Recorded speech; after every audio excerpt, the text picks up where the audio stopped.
কোরআনে একদিকে কথা বললে জালেমরা জেলে দিয়ে জুলুম করে হত্যা করে মেরে ফেলে। এই যে আল্লামা দেলাওয়ার হোসেন সাঈদীর নামের আগে আপনি শহীদ লিখেছেন, এটা খেলা করার জন্য না। কারণ অনেকেই বলছে উনি মারা গেছে। কে বলেছে মারা গেছে? ওনাকে মেরে ফেলা হয়েছে। উনি আমার পাশের ছেলে ছিল, উনি 1 নম্বরে, আমি 4 নম্বরে। ওদের সাথে একদিন দেখা হয়েছিল 10 মিনিটের জন্যে। যেদিন ওনারে নিয়ে যায় আমি তো ওই সময় জানি না উনি মারা গেছে। পরের দিন সংবাদ পেলাম। পাশাপাশি জেলে কিন্তু সংবাদের কোনো মাধ্যম নেই, কেউ বলেও না যে উনি মারা গেছে। পরের দিন পেপার আসলেও দেখলাম উনি মারা গেছে। পরবর্তীতে বাইরে আসার পরে যে ভিডিওগুলো দেখলাম, ওনাকে যখন নামায় গাড়ি থেকে যে একটা হাসি দিয়েছিল, এই হাসি দেখেই বোঝা যাচ্ছে যে ওনাকে অবশ্যই মেরে ফেলা হয়েছে।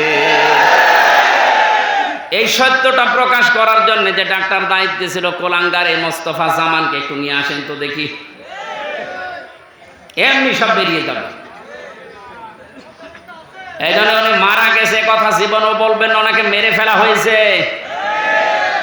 ওই জেলের যখন দায়িত্বে ছিল জেলার সুপার, তারা এখন সব সত্য কথা বলে ফেলছে, কারণ ভয় এখন আর নেই। জালেম সব বিদায় নিয়েছে, এখন সব সত্য বেরিয়ে যাচ্ছে। ওরা বলছে ওনারা আমাকে যেদিন নিয়ে যাবে সেদিন বলেছিল একটু সই করেন, আপনাকে আমরা মুক্ত করে দেব নির্বাহী আদেশে। এ কথা শোনার পর একটা হাসি দিয়েছিল যে না জানি এতদিন পরে আমার পরিবারের তো লোক, আমার অনুসারী যারা, আমার কলিগ যারা, আমার সাথে যারা ইসলামী আন্দোলন করে, অন্তত তাদের সাথে আমার দেখা হবে, এই জন্য তিনি হাসি দিয়েছিলেন। এই মিথ্যা কথা বলে সই করিয়ে নিয়ে বের করে সে ইঞ্জেকশন পোস্ট করে মেরে ফেলিস। নবীজি জানিয়েছেন কেউ যদি পাহাড় থেকে পড়ে মরে যায় ও শহীদ, কেউ যদি পানিতে ডুবে মরে যায় ও শহীদ, কেউ যদি আগুনে পুড়ে মারা যায় ও শহীদ। বানালাম, শোনেননি কোনোদিন? আগুনে পুড়ে মরে গেলে যদি শহীদ হয়, অ্যাক্সিডেন্টে মারা গেলে যদি শহীদ হয়, তাকে একেবারে সরাসরি আপনি মেরে ফেললেন, সব বের হবে ইনশাল্লাহ। এই জন্য শহীদ এই শব্দটা যার তার নামের আগে লাগাবেনও না। কোন জালেমের আগে এই শব্দ লাগানো জায়েজ নেই, কারণ শহীদ এটা আমার আল্লাহর বন্ধু। কিয়ামতের দিন যে 4 প্রকার মানুষের সাথে থাকার জন্য আহ্বান জানানো হয় আল্লাহর কাছে, তার ভিতরে শহীদ 3 নম্বরে। আমাইয়াতিল্লাহ ওয়ার রাসূল ফাউলাইকা মাআল্লাযীনা আন'আমাল্লাহু আলাইহিম মিনান নাবিয়্যিনা ওয়াস-সিদ্দীকিনা ওয়াশ-শুহাদা'i ওয়াস-সালিহিন। আল্লাহ রাব্বুল আলামিনের জন্য সকল মানুষের মুখের উপরে নোটিশ দিয়েছেন, এই কথা কখনো বলবি না যে সাঈদী মারা গেছে, না সে শহীদ হয়েছে। আবু সাঈদ মারা গেছে। যার রূহের মাগফিরাত কামনা করার জন্য তাফসীর মাহফিল এলাকার যুবকেরা দিয়েছে। বাংলাদেশের দ্বিতীয় স্বাধীনতা আমরা যেটা বলছি, যে যুবকদের মাধ্যমে আল্লাহ আমাদেরকে দিলেন, জালেমের এই জুলুম নিঃশেষ করে ইসলামের একটা সূর্য উঠতে যাচ্ছে বাংলাদেশে। যে যুবকগুলো নিজের জীবন পর্যন্ত দিয়ে গেলেন, আল্লাহ ওই যুবকদেরকে শাহাদাতের সর্বোচ্চ মাকাম যেন দান করে। ইহুদি খ্রিস্টান সহ দাদা বাবুদের টাকা পয়সা খেয়ে অনেকে এখন উল্টাপাল্টা কয়েকদিন ধরে বলতেছে, শহীদ আবু সাঈদ, শহীদ মুগ্ধ, শহীদ আবু রায়হান সহ পুলিশের এই পিছন ভ্যান থেকে যে উপর থেকে একটা ছেলেকে ফেলে দিয়েছিল, শহীদ ইয়ামেন, এখনো শহীদ হয়নি মনে হয়, শহীদ হয়ে গেছে। এই দৃশ্য দেখে তামাম দুনিয়ার মানবতা কান্না করেছে। কি অবস্থা বলেন তো, উপর থেকে মনে হচ্ছে কুকুরের বাচ্চা ফেলে দিচ্ছে। এরপরও জীবন পর্যন্ত দিয়ে যারা আমাদেরকে স্বাধীনভাবে চলাফেরা করার একটা পরিবেশ দিয়ে গেলে, তাদের রূহের মাগফিরাত কামনার জন্য এলাকার যুবকেরা এই আয়োজনে আঞ্জাম দিয়েছে আপনাদেরকে নিয়ে। আমরা খুশি, আমরা খুশি হয়ে আল্লাহর কাছে দোয়া করবো। ওয়াকালা রাব্বুকুম উদউনি আস্তাজিব লাকুম, তিনি জানিয়েছেন আমার কাছে দোয়া করো, আমি ডাকের সাড়া দেব। সুতরাং তার কথা অনুযায়ী আমরা দোয়া করবো। আজকে আসলে বের হয়েছে অনেক আগে, রাস্তাঘাটের অবস্থা এবং দূরও একেবারে কম না। গতকালকে সে সিরাজগঞ্জে ছিলাম, ওখান থেকে বাড়ি থেকে এখানে সারাদিন সারা রাত প্রায় গাড়িতে আছে। তারপর আল্লাহ সুস্থভাবে আমাদেরকে পৌঁছিয়ে দিয়েছেন।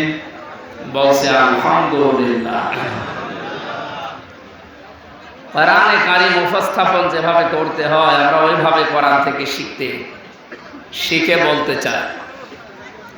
আল্লাহ পাক বলেন কিতাবুন উনজিলা ইলাইকা ফালা ইয়াকুন ফি সাদরিকা হারাজুম মিনহু লিতুনযিরা বিহি ওয়া যিকরা লিল মুমিনিন। এই একটা কিতাব আপনাকে আমি দিয়েছি, একটু আওয়াজ বাদ দিন।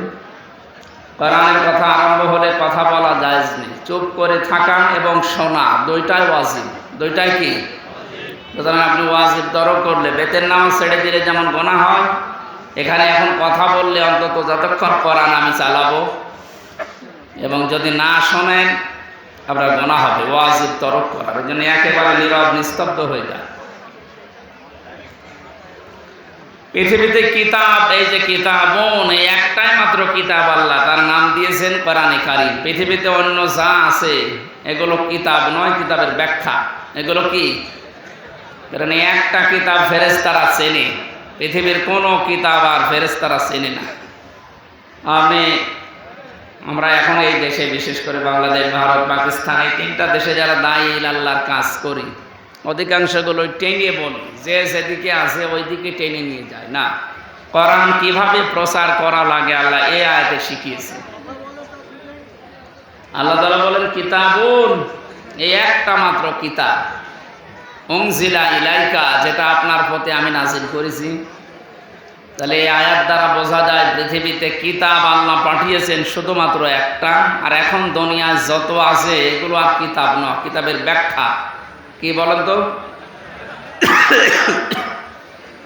এ পর্যন্ত শেষ না, আমি যে কথা বলি ওখান থেকে একটা শিক্ষা নিয়ে আসি, নিরপেক্ষ দৃষ্টি নিয়ে আপনি দেখবেন। কিতাব আল্লাহ বললেন কয়টা বলেন তো? সবাই বলেন। রাসূলুল্লাহকে আল্লাহ আদেশ দিচ্ছেন, ইয়া আইয়ুহার রাসূল বাল্লিগ মা উনজিলা ইলাইকা মির রাব্বিক, হে নবী আপনাকে আমি যে কিতাব দিয়েছি ওই কিতাব, আপনার প্রতি যেটা আমি নাজিল করেছি ওইটা আপনি বাল্লিগ, তাবলিগ করেন, প্রচার করেন, ওটা মানুষের ভেতরে পৌঁছিয়ে দেন। এই আয়াত আর এই আয়াত, এই দুইটা সামনে রাখলে এক বাক্যে বলা যাচ্ছে আল্লাহর পক্ষ থেকে আমাদের কাছে যেটা এসেছে তার নাম করার সাথে বলেন কি? ওয়াইল্লাম তাফআল ফামা বাল্লাগতা রিসালাতা, আপনি যদি কোরআনের তাবলিগ না করেন, কোরআন প্রচার না করেন, কোরআনের প্রসার না ঘটান, রিসালাতের যে বিশাল দায়িত্ব নিয়ে আপনাকে আমি পাঠিয়েছিলাম ওটা আপনি পালনই করেননি। আমি জানি কোরআন প্রচার করতে গিয়ে বহু সমস্যার সম্মুখীন হবেন, বাধা আসবে, যেটাই 17 বছর আমি পেলাম। এই যশোরে কতদিন পর্যন্ত আমারে আসতে দেয়নি। কিছুদিন আগেও যিনি দায়িত্বে ছিলেন আল্লাহর একটা অভিশপ্ত বান্দা, এই মলয় কুমার না পলয় কুমার, কি নাম জানো, এদের নাম বলাও তো দুষ্কার।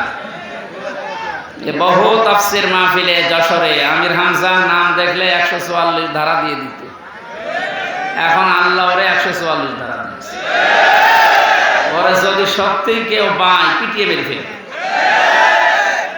আমি 3 বছর ছিলাম জেলখানা, রিমান্ডে যতদিন ছিলাম, এই খুলনার আমি নাম নিতে ওদের ঘৃণা করি, কি শেখ লাগানো আছে আগে আর পরে, সে যাই হোক, এ আসল শেখ না, এ চাকরি নেওয়ার জন্য আর এই পদ বাড়ানোর জন্য শেখ লাগিয়েছে।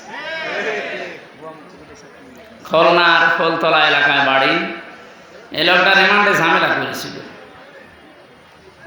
আল্লামা দেলাওয়ার হোসেন সাইদি রহমতুল্লাহ আলাইহি, ওনার কণ্ঠ আর একটা যুবতী মেয়ে লোকের কণ্ঠ লাগিয়ে, দুই দিকে কণ্ঠ লাগিয়ে কিভাবে কি উল্টাপাল্টা কথা, যেগুলো শুনলেও ঘৃণা লাগে। মানে স্বামী স্ত্রী যা বলে বিছানায় এরকম কিছু কথা প্রায় 8-10 মিনিট রেকর্ড করে আমার রিমান্ডে শোনাচ্ছে। এই দেখেন আপনার বড় হুজুর কি বলছে। আমার মনে হয় শয়তান পর্যন্ত বিশ্বাস করবে না, অথচ শয়তানরা বিশ্বাস করে। আমরা যখন মাটির নিচে নিয়েছিল ওখানে মাঝে মাঝে বলতো, দেখো তোর বড় হুজুরকে আমরা জেলখানায় রেখে দিয়েছি, কেউ কিছু ছিঁড়তে পারে না। এদের মুখের ভাষা দেখেছেন? আমি এখন ওদের নামে মামলা দেব, শুধু একটা দুইটা না। আমারে ধরার পরে বলেছিল আমরা যা বলতে বলছি যদি না বলেন আপনার নামে 50টা মামলা দেব। এরপরও আমার বাবার কাছ থেকে 10 লাখ টাকা নিয়েছে। এই কাউন্টার টেরোরিজমে যারা ছিল ওই সময় আসাদুজ্জামান, শেখ ইমরান, এরপরে আতিকুর রহমান, ডিসি মান্নান সহ, আমি নাম জানি না অনেকের, কারণ আমার তো চোখ বান্ধা হাত বান্ধা, কিছুই চিনতাম না। ওখানে যে দেখতাম যে জিজ্ঞাসা করে নাম কি, ওই রকম বলছে। আমার বাবা সহজ সরল মানুষ, গ্রাম্য মানুষ, আপনাদের এই গ্রামের মতো আমাদের গ্রামে বাড়ি, কুষ্টিয়া জেলা হালসা। এই শয়তানরা 10 লক্ষ টাকা বাবার কাছ থেকে নেওয়ার পরে তার পরের দিন আবার মামলা দিয়েছে, অথচ আমি কিছু জানি না। আমি তো আছি মাটির নিচে রিমান্ডে, এদিকে আমার বাবার কাছ থেকে এভাবে টাকা নিতে আছে। কিছুদিন যাবার পরে শুনলাম যে মামলা আর একটা দিয়েছে। এবার বলছে যা যা বলতে বলছে যদি না বলেন 50টা মামলা দেব, আর এক একটা জেলায় এক একটা, প্রতিদিন আপনি শুধু ঘোরাফেরা করেন। অথচ নিজে নিজে আমার মাঝে মাঝে বলতো যে আপনি কিছু জানেন না, তাও জানি, কিন্তু বলা লাগবে। বলেন তো কোন জুলুমে ছিলাম? আমি একা, মাটির নিচে ঘর, দুনিয়ার কেউ জানে না কোথায় আছি, আর ওরা ওই শয়তানগুলো সব চারিদিকে 8-10 জন বসা। ও চেহারা দেখার তো কায়দা নেই, মাঝে মাঝে চোখ খুলে দিত, একটু দেখলাম যে এই তো টাটকা সব শয়তান বসে আছে। এদের নামে এখন একটা দুইটা 50টা, যেমন আমারে বলেছিল এদের নামে 500 করে মামলা দেওয়া দরকার। শয়তানরা এবার টেনে বস, আমরা বেশি করবো না। ওই না কবতুম ফাকিবু বিমিসলি মা উকিবতুম বি, আল্লাহ বলেন যতটুকু ওরা নিয়েছে অতটুকু প্রতিশোধ নাও। এতটুকুও যদি যা করেছেন 17 বছরে, যদি এতটুকু করা হয় টিকতে পারবেন না। তারপরও আমাদের যিনি দায়িত্বে আছেন আমিরে জামাত, আমাদের মাথার মনি যিনি ডাক্তার শফিকুর রহমান, ভদ্রলোকের সাথে আমিও 4 দিন ছিলাম জেলখানা, কাশিমপুর কেন্দ্রীয় কারাগারে। লোকটার আচরণ ব্যবহার দেখেছিলাম। উনি যেহেতু ঘোষণা দিয়েছে যে না অন্যায় ভাবে না, যতটুকু যার জুলুম হয়েছিল অতটুকু নিয়ে বাকিটা মাফ করে দিতে, আমরা মাফ করে দেব, কিন্তু যা করেছিলেন ওটা করার পর। কারণ একেবারে যদি বাবা শাহজালাল সব হালাল এটা করে দে, তো শয়তানরা আবার মাজা তুলে দাঁড়িয়ে আবার আমাদের কষ্ট দেবে। নূহ আলাইহিস সালাম দোয়া করেছিলেন একেবারে শেষে, আর যখন না পারলেন বললেন অকালা নূহ রব্বি লা তাদার আলাল আরদি মিনাল কাফিরিনা দাজ্জারা, হে আল্লাহ এদেরকে আর জমিনে তুমি দাঁড়াতে দিয়ে না, এদের চিহ্ন পর্যন্ত আর রাখার দরকার নেই, এদের আন্ডা বাচ্চা পর্যন্ত যেন দুনিয়ায় না থাকে। ইন্নাকা ইন তাদারহুম ইয়াউদিল্লু ইবাদাকা ওয়া লা ইয়ালিদু ইল্লা ফাজিরান কাফারা, কারণ এই শয়তান যেটা জন্ম দেবে ওইটা আরেক শয়তান হবে। এই জন্য বলছি আল্লাহ রাব্বুল আলামিন নবী যখন দোয়া করতে পেরেছিলেন, আমরা তো সাধারণ মানুষ, ওনাদের মতো ঈমান, তারপর ওনারা বরদোয়া দিয়েছে যে আল্লাহ একটা আন্ডা বাচ্চা পর্যন্ত যেন না থাকে, কারণ থাকলে সেটা শয়তান হবে, ও যেটা জন্মাবে সেটা আরেক শয়তান হবে। ওই দিকে তাকিয়ে বরদোয়া করছি। আপনি যা করেছিলেন ওইটার হিসাব এখন কিন্তু আপনাকে দেওয়া লাগবে। সম্মানিত যশোরবাসী, যারা নিষেধ করতো এই 144 ধারা দিয়ে, আজ তারা কোথায় হারিয়ে গেছে, কত কায়দায় পালানোর চেষ্টা চালাচ্ছে, জনগণ পালাতে দিচ্ছে। দরবেশ বাবা পর্যন্ত দাঁড়ি কেটে নয়, শয়তান ওরে দেখে আর ভাবে আল্লাহ তুমি আমার শয়তান বানিয়েছো। এটা তো দেখতে শয়তানের মতো লাগছে এখন, এমনকি প্রশাসন পর্যন্ত ওরা চিনতে পারে না। তখন ওর যে বন্ধু ছিল ওটা আরেক শয়তান। যাই হোক, এই শয়তান নাকি বলে যে আমার একা নেবেন, মানে ওইটা আরেক শয়তান আছে। কে ওইটা? ওই দরবেশ।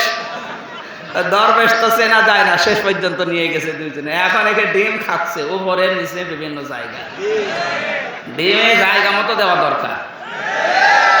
এরা মাটির নিচে আমারে নিয়ে যে নখ তোলে না, এই নখ তুলে নেয় যে সমস্ত জিনিস দিয়ে এগুলো দেখাচ্ছিল যে এইগুলো দিয়ে আমরা নখ তুলি, আপনারা তুলব। কি যে অসহায় ছিলাম ওই রিমান্ডের ওই 10 দিন, আল্লাহ জানে আর আমি জানি। কারণ দুনিয়া আছে কিনা আমি তো জানি না, কোথায় আছে আমি নিজেও জানি না।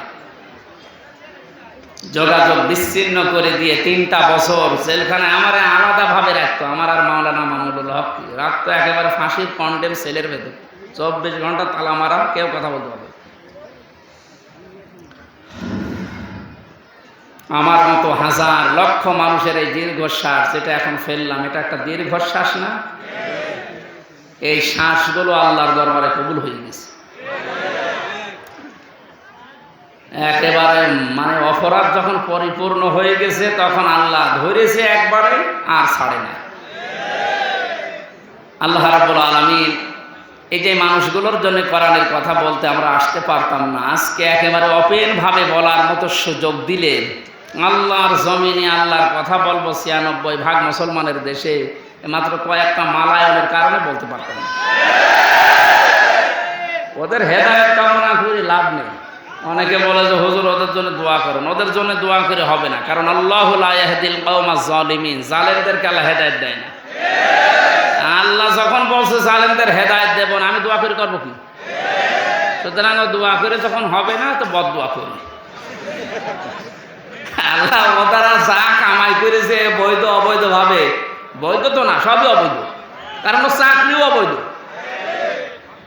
ঘুষ দিয়ে চাকরি দিয়েছে, হয় কোটায় পেয়েছে না ঘুষ দিয়ে পেয়েছে। আর এর দ্বারা যত কিছু কামাই করেছে ডান হাত বাম হাত আরো বিভিন্ন হাত দিয়ে, সব টাকা হারাম। আমার বাবার কাছ থেকে যা নিল আপনি কি এটা হালাল মনে করছেন? ওরা হারাম না? এই টাকাগুলো এখন যারা দায়িত্বে আছে সরকারের আহ্বান জানাবো, দেশকে উপরে তুলতে হলে এই শয়তানদের টাকাগুলো সব নিয়ে আসে। কোনো মানবতা এদের প্রতি নেই। এদের যেমন মানবতা ছিল না, এদের এই টাকা পয়সা ঘর বাড়ি জমি জায়গা যা করেছে সব বিক্রি করে এসে রাষ্ট্রের কোষাগারে জমা দেন। দেখেন আর এদের স্বাধীন করার জন্য যারা হাত হারিয়েছে, পা হারিয়েছে, চোখ হারিয়েছে, 5 তারিখে আমার কুষ্টিয়ায় আমার সামনে 14 জন মারা গেছে।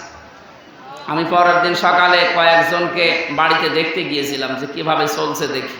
2 মাস চলার মতো যা লাগে খাদ্য খোরাকি দিয়েছি।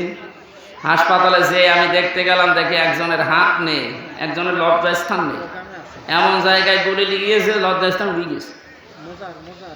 এই জায়গায় ঠেকিয়ে লাগিয়েছে গুলি, এই বুকে লাগিয়েছে গুলি।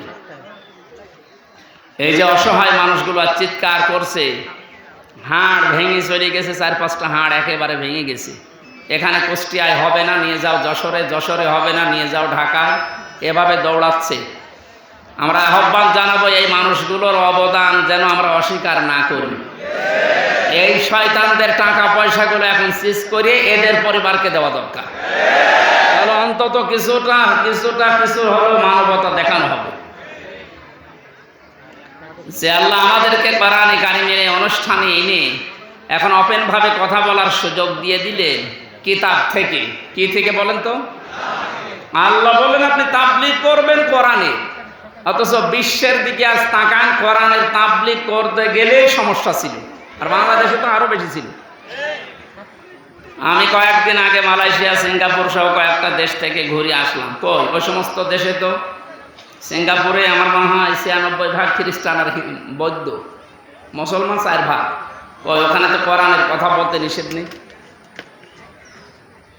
আর এখানে 96% আমরা মুসলমান বাস করতাম, এরপরও কিতাব থেকে কথা বলতে গেলেই বাধা। হ্যাঁ, আপনি বাবার জীবনী বলেন, অসুবিধা নেই, বাবার জীবনী রংচং দিয়ে বলেন, কোনো অসুবিধা নেই। সে বাবা মরা হোক আর জিন্দা হোক, কথা বলতে গেলে বাধা দিত। কিসের কথা? আল্লাহ এই জন্য ইয়াসিমুকামিনান নাস দিয়েছেন। আমি জানি যে বাধা আসবে, বিভিন্ন সময় কোরআনের কথা বলতে বলতে গিয়ে বাধা এসেছে এবং আসবে। আপনাকে আমি আল্লাহ নিজে সাহায্য করব। ওই আল্লাহ এখন আর নেই। এখনো যদি সত্যি আমাদের ঈমান ওই পর্যায়ে পৌঁছি, আমরা কোরআনের তাবলীগ আরম্ভ করি, দল মত নির্বিশেষে সবাই, আল্লাহর সাহায্য এখনো দেখা সম্ভব। ইন্নাল্লাহা লা ইয়াহদিল কওমাল ফাসিকিন, ইন্নাল্লাহা লা ইয়াহদিল কওমাল কাফিরিন। আল্লাহ বলেন কাফের যারা সত্যকে জানার পরে গোপন করে রাখে এরা হচ্ছে এক প্রকার কাফের। কাফের মানে গোপনকারী। কাফের মানে কি? এই জন্য মুসলমানদের ভেতরে অনেক নামধারী কাফের এখন আছে, যারা সত্যকে সত্য জানার পরও এখনো গোপন করছেন। ইহুদি খ্রিস্টানদের টাকা পয়সা খেয়ে সত্যটা বলতে চাচ্ছেন না, আপনি আর এক ধরনের কাফের। গত 2 দিন একটা ভিডিও দেখে খুব মন খারাপ হয়ে গেল। এই যে আহলে হাদিসের নামে এক ভাই, কি রফিক নাকি নাম যেন, কোথা থেকে লেখাপড়া করেছে আমি জানি না, উনি বলছে শহীদ আবু সাইদ ও শহীদ হয়নি, ও নিজে আত্মহত্যা করেছে। হাজার হাজার মানুষ ওখানে যে উনি বুক পেতে দিল। আরে ভাই, বুক মানুষ এমনি পেতে দেয়? কত বড় কঠিন অবস্থায় ছিল এই মানুষগুলো, আপনি টের পাচ্ছেন?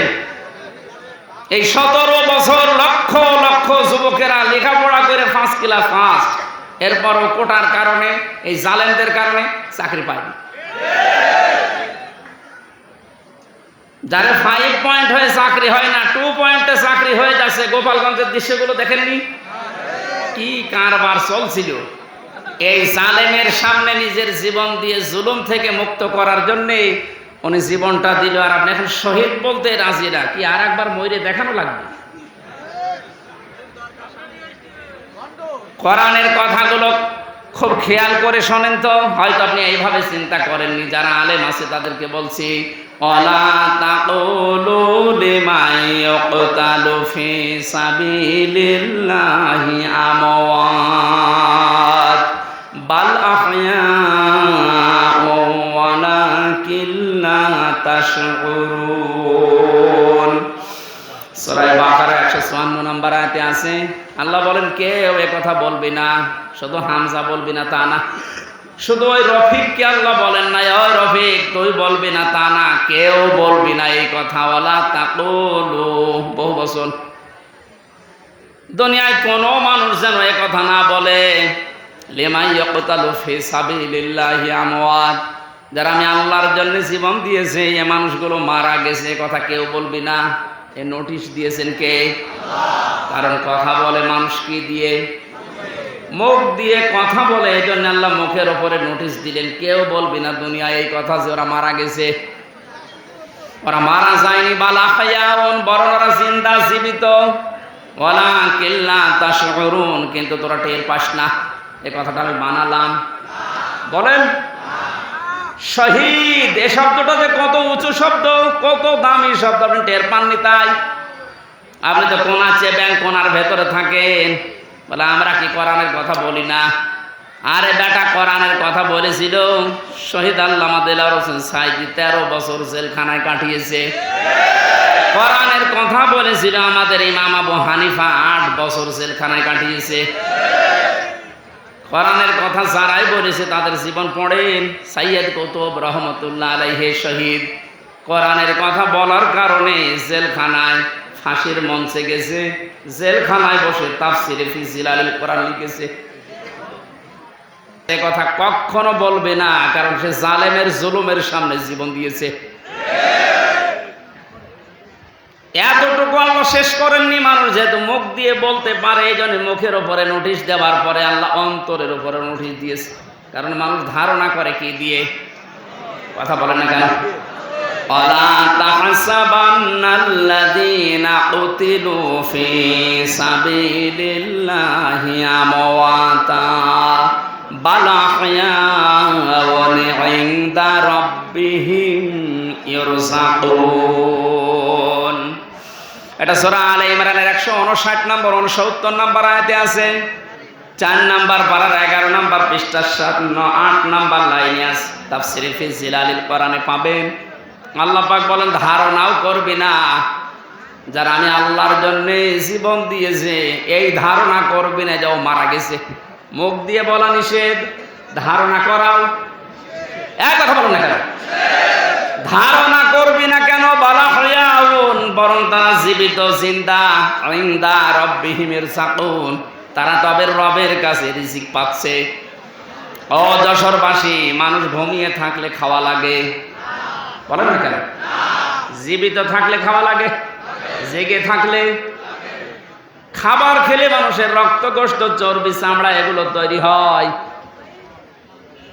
সুতরাং বাস্তবতা এইটাই, যেহেতু ওনারা জীবন দিয়ে শহীদ হয়েছে, এই জন্য মারা যায়নি, ওনারা এখনো জীবিত, আল্লাহর কাছে খাবার পাচ্ছে, তাও জান্নাতি খাবার।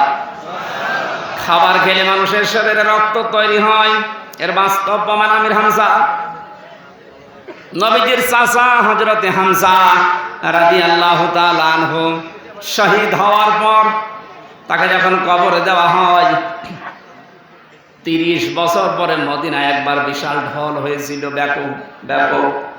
এই ঢলের কারণে তার কবরটা ভেঙে চলে এসেছিল, পানি দিয়ে রক্তের স্রোত আসছিল পানির ভেতর থেকে। ওই সময় উহুদের ময়দানে হযরতে হামজার সাথে যারা যুদ্ধ করেছিল, এখন তারা মুরব্বী হয়ে গেছে। রক্ত অনুসন্ধান করতে গিয়ে দেখে 30 বছর আগে উহুদের ময়দানে মুহাম্মদ রাসূলুল্লাহর চাচা হযরতে আমির হামজার যেখানে যেখানে কাফেররা আঘাত করেছিল, ওই জায়গা দিয়ে এখনো ফেনকি দিয়ে তাজা রক্ত বের আসছে। উনি যদি খাবার না খাবে, 30 বছর পরে শরীরে রক্ত আসলো কোত্থেকে বলেন? 30টা বছর কবরে আছে, এরপরও ফিনকি দিয়ে রক্ত বের হচ্ছে ওই জায়গাগুলো দিয়ে। তার মানে আল্লাহর কোরআনের আয়াত 100 বার সত্য, যেমন জীবিত এবং শহীদরা আল্লাহর কাছে, আল্লাহ নিজে তাদেরকে খাওয়ান। এই জন্য যারা একথা বলছেন, আজ মানুষের ভিতরে বিভ্রান্তি ছড়াচ্ছেন, অবশ্যই আপনি কিছু না কিছু মনে হয় খেয়েছেন। ইহুদি খ্রিস্টান দাদা বাবুদের কাছ থেকে কিছু হয় খেয়েছেন, নাই গাঁজা খেয়েছেন, তাও যেমন তেমন গাঁজা না, মিয়াদ উত্তীর্ণ গাঁজা। তাছাড়া এই কথা কেউ বলতে পারে ও কিসের আলেম হয়েছে আমি তো বুঝি না। কোরআনের স্পষ্ট আয়াত এগুলো, সূরা বাকারার 154 নম্বর আয়াত, সূরা আলে ইমরানের 169 নম্বর আয়াত। আরো দেখানো লাগবে আপনাকে, 93টার উপর আয়াত আছে শুধু শহীদদের মর্যাদার কথা বলতে গিয়ে আল্লাহ। আর তারা এখন উল্টাপাল্টা ছড়াচ্ছে। এই যেহেতু টাকা পয়সা পাচ্ছে, কারণ এই জালেমদের তো টাকার অভাব নেই, কোটি কোটি টাকা এখনো বিভিন্ন জায়গায় জালেমদের আছে। ওই টাকাগুলো এই জালেমদের দেশ, কারণ এগুলো আর একটা জালেম। কোরআন যারা গোপন করে, এরা আল্লাহর কাছে সবচাইতে বড় জালেম। এটা তো আমি বানালাম নাকি? ওমান আযলামু মিম্মান কাতামা শাহাদাতান ইনদাহু মিনাল্লাহ ওয়ামাল্লাহু বিগাফিলিন আম্মা তা'মালুন। সূরা বাকারা 1 নম্বর পারা 20 নম্বর পৃষ্ঠার 13 নম্বর লাইনের 140 নম্বর আয়াতের প্রথম অংশে আছে। আল্লাহ পাক বলেন, বড় জালেম দেখতে চাও দুনিয়ায়, আমেরিকায় যাওয়া লাগবে না, ভারতে যাওয়া লাগবে না, সব চাইতে বড় জালেম আমি আল্লাহর নিকটে। আসলাম ইসমে তাফজিল, এর চাইতে বড় শব্দ আর নেই, এটা সুপারলেটিভ ডিগ্রি। আল্লাহ বলেন বড় জালেম আমি আল্লাহ। বসে আছে, তোমার কোরআন থেকে যা বলার চেষ্টা করেছি, বোঝানোর চেষ্টা করেছি, এদেরকে বুঝিয়ে আমল করার তৌফিক দাও। শহীদ আল্লামা দেলাওয়ার হোসেন সাইদি রহমতুল্লাহ আলাইহি সহ যত মানুষ দেশের জন্য শহীদ হয়ে গেল জীবন দিয়ে, আল্লাহ তাআলা এই যুবকদেরকে তুমি শাহাদাতের সর্বোচ্চ মাকাম দান করো। এই আয়োজনে যে যুবকেরা চেষ্টা চালিয়েছে, এদের কর্মসংস্থানের ব্যবস্থা করে দাও। এলাকার উপরে তোমার রহমত নাযিল করো। মা বাবা যারা আমরা এখানে অনেকে উপস্থিত আছি, আমাদের মা বাবাদেরকেও মাফ করে দাও। আল্লাহুম্মা গফিরলি ওয়ারহামনি ওয়াহদিনি ওয়াফিনি ওয়ারযুকনি ইয়া রাব্বাল আলামিন। আল্লাহ, বড় আশা, বড় আকাঙ্ক্ষা, চোখে আমরা একটু দেখতে চাই যে কোরআন দিয়ে দেশটা চললে কেমন দেখা যায়। তুমি দয়া করে মরণের আগে এই দৃশ্যটা একবার আমাদেরকে দেখাও। আগামীতে এই মাহফিলটা কোরআন প্রসারের জন্য বিশাল আকারে কবুল করো। তুমি মুমিনদের কাছ থেকে জান আর মাল কিনতে চেয়েছো, আমাদেরকে পরিপূর্ণ মুমিন হওয়ার তৌফিক দাও। তোমার বানানো বাগান, ওই জান্নাত আমাদের কপালে তুমি লিখে দাও। বারাকাল্লাহু লানা ওয়া লাকুম ফিল কোরআনিল আযীম। মাওলানা রবিউল ইসলাম এখানে কথা বলেছে, বড় ভাই আবু সাঈদ এখানে কথা